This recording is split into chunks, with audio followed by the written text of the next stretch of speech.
আমি বারবার একটা কথা বলি যে এই দুনিয়াতে আল্লাহ ছাড়া আমাদের আপন বলে কেউ নাই। আপনি যাকেই আপন মনে করেন না কেন, আমাদের সম্পর্ক আছে বাবার সাথে, মায়ের সাথে, স্ত্রী সন্তানদের সবার সাথে, আমাদের হক আছে, অধিকার আছে, সব ঠিক আছে।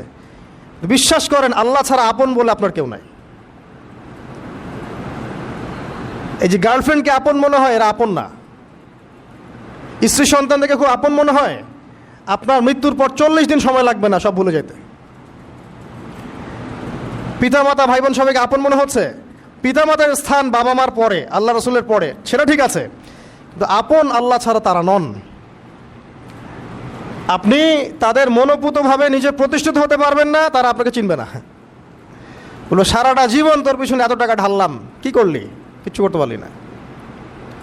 আবার এখন যারা পিতামাতা হয়েছেন, সন্তানদেরকে আপন মনে হচ্ছে, দেখবেন এই সন্তানকে আপনি আপনার মনোপুতভাবে সম্পত্তি দিতে পারবেন না, ভরণ পোষণ দিতে পারবেন না। এই সন্তান বড় হয়ে আপনাকে বৃদ্ধাশ্রমে পাঠিয়ে দিতে পারে, নাউজুবিল্লাহ। অথবা আপনার সাথে এই সন্তানই খারাপ ব্যবহার করবে। আপন মনে হচ্ছে? আল্লাহ ছাড়া কেউ আপন না। আল্লাহ ছাড়া আপন কেউ না, আর আল্লাহ ছাড়া সত্যিকার অর্থে আপনাকে আমাকে ভালো কেউ বাসে না।